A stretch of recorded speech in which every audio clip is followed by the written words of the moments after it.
जय श्री कृष्णा। नमस्कार। मैं एक बार फिर आप लोगों के समक्ष उपस्थित हुआ हूँ। अपनी जन्म कुंडली को कैसे देखें, कैसे पढ़ें और कैसे समझें।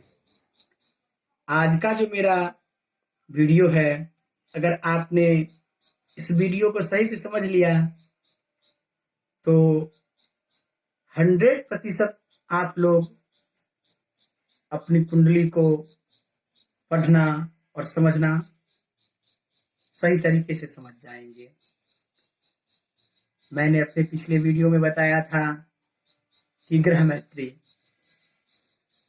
देव और दानव, दो प्रकार के ग्रह को हमने बांट के बताया था। आज का जो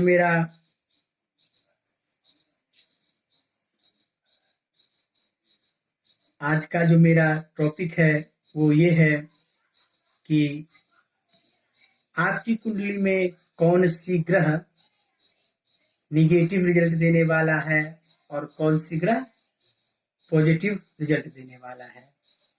कैसे समझेंगे कि हमारी कुंडली में ये ग्रह निगेटिव है और ये ग्रह पॉजिटिव है, उसी के बारे में आप लोगों को मैं बताने जा रहा हूं।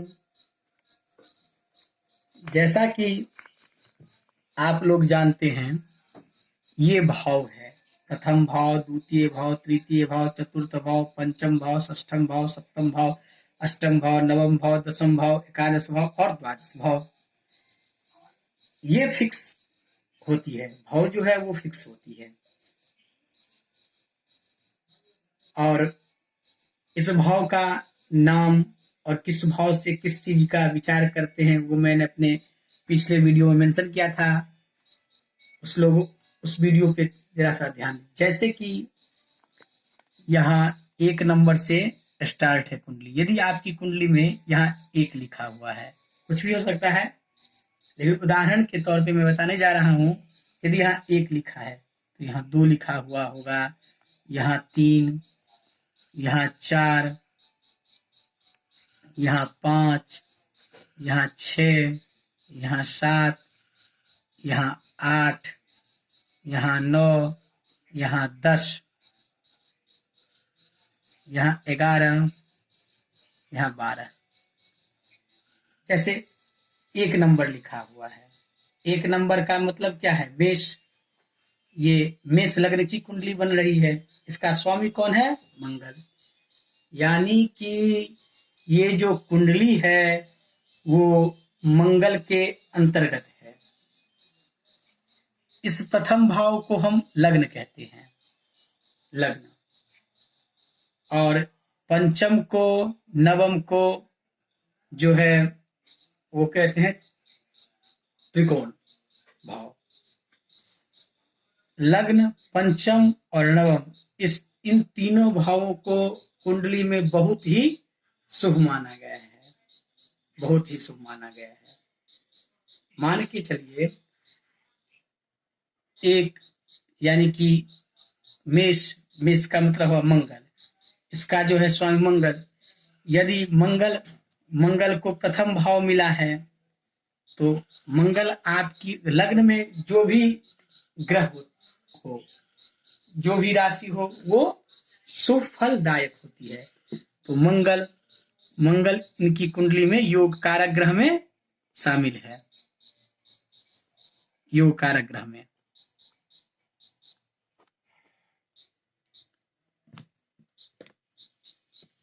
अब दो का मतलब है वृषभ। वृषभ का स्वामी कौन है? तो शुक्रदेव।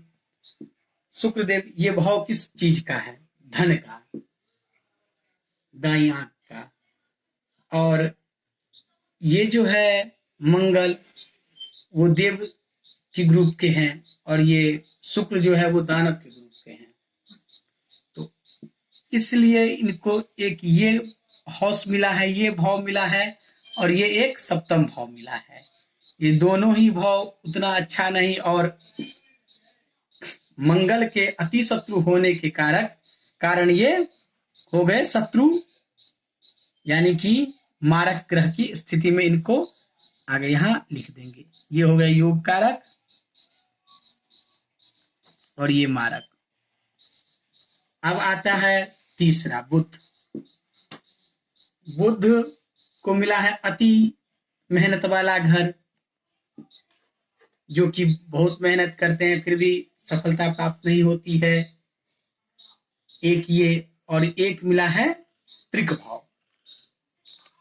ये षष्ठम, अष्टम और द्वादश, इसको त्रिक भाव कहा जाता है। त्रिक भाव जो कि कुंडली में अच्छा नहीं माना जाता है त्रिक भाव को। तो त्रिक भाव होने के कारण वैसे भी मंगल के अति शत्रु हैं बुध, इसलिए इसको जो है मारक ग्रह की लिस्ट में शामिल कर लेंगे। अब आया है 4 नंबर, यानी कि सुख का भाव। सुख का भाव है खुद की कमाई हुई संपत्ति का है, माता का भाव है। तो यहाँ कर्क राशि है, कर्क का स्वामी कौन है? तो चंद्रदेव। तो ये भी बहुत अच्छा हाउस है और चंद्रदेव मंगल के अति मित्र हैं, इसलिए चंद्रदेव को योग कारक ग्रह में शामिल किया जाएगा मेष लग्न की कुंडली में से। ये पंचम भाव है। यहाँ कोई भी राशि होगी इस भाव में, इस भाव में और इस भाव में, वो योग कारक ग्रह ही कहलाएगी। तो सूर्य को भी योग कारक ही हम कहते हैं। सूर्य और मंगल दोनों अति मित्र हैं। तो मंगल का जो इस कुंडली पे आधिपत्य है, तो अपने जो ग्रह है योग कारक ग्रह, वही इनका योग कारक होगा जो इनके मित्र हैं लगभग। और दूसरी स्थिति में कंडीशन बदल जाती है, वो दूसरी बात है, लेकिन अभी तात्कालिक ये बात है। ये हो गया, ये सप्तम शुक्र, अष्टम मंगल। लग्नेश को एक त्रिक भाव मिला है। ये बुरा भाव है, अच्छा भाव नहीं है, मृत्यु का भाव है। लेकिन लग्नेश को एक बुरा भाव भी है, फिर भी इनको योग कारक की लिस्ट में रखा जाता है, क्योंकि लग्नेश जहां भी जाते हैं वहां की वो वृद्धि करते हैं, अच्छा ही करते हैं, इसलिए उनको योग कारक ग्रह में। नवम, ये भाग्य भाव है, भाग्य में गुरु हैं। और एक ये और एक त्रिक भाव मिला है, लेकिन नवम, पंचम और लग्न में जो बैठा हो ग्रह वो योग कारक ही होते हैं। तो गुरु को भी यहाँ योग कारक में शामिल कर लिया गया है। दूसरा है ये दोनों शनि, एक कर्म भाव का, एक आय भाव का, दोनों शनि है। तो शनि गुरु के, मंगल के अति शत्रु हैं, लेकिन इनको दोनों हाउस जो है बहुत अच्छा मिला है, दोनों भाव इनको अच्छा मिला है, इसलिए इनको सम कैटेगरिया में रखा जाएगा। किनको? शनिदेव को। लगभग योग कारक इनको कह सकते हैं। और राहु केतु की जहां तक की बात है, वो तो जहां बैठेंगे उच्च के हैं या नीच के हैं उस पे होता है। मान के चलिए यदि चंद्रदेव योग कारक की स्थिति में आके बैठ गए, यहाँ त्रिक भाव में आके चंद्र बैठ गए, तो जब इनकी महादशा चलेगी तो इनको ये जो है एक्टिव कर देगी इस हाउस को, ऋण को, रिपु को। तो उस अकॉर्डिंग ये योग कारक नहीं रह जाएंगे, उन समय इनकी रत्न धारण नहीं की जाएगी। लेकिन यदि ये यहाँ बैठे हैं, यहाँ बैठ गए, यहाँ बैठ गए या यहाँ बैठ गए, ये बहुत ही अच्छा फल देने वाले हैं। इसी तरह से सब ग्रह का भी है। तो ये योग कारक और मारक जब आपकी कुंडली में महादशा चक्र को देखेंगे, तो मंगल की महादशा चलेगी, इसमें अंतरदशा चलती है, तो ये आपके लिए फलदायी होगा, अच्छा होगा। इन सभी की महादशा अच्छा, अगर ये महादशा चलती है आपके लिए तो फिर अच्छा रिजल्ट ये नहीं देगा। इसलिए योग कारक और मारक को समझा जाता है। और ग्रह की एक अवस्था होती है डिग्री वाइज, किसी ग्रह की पावर्स होती है जो कि कौन कितना पावर में, 0 से लेकर 6 डिग्री 25%, 6 से लेकर 12 डिग्री 50%, 12 से लेके 18 डिग्री, ये डिग्री है सब, डिग्री 100%, फिर 18 से लेके 24 50%, और 24 से लेके 30 ये 25%। यदि किसी भी ग्रह की डिग्री जब 0 अंश से लेके 6 अंश के बीच रहती है तो वो उस जातक को मात्र अपना 25% ही फल देगी। 6 से 12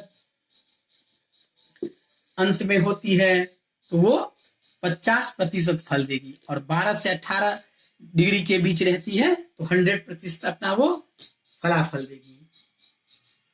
ये है ग्रह का पावर, इसको समझना बहुत ही जरूरी है।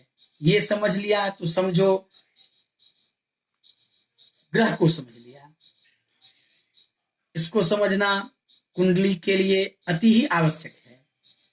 और योग कारक और मारक, अब ये आप समझ लीजिए, यदि मेष लग्न की कुंडली है तो 100% ये ग्रह योग कारक है और ये ग्रह मारक है, और शनि सम है।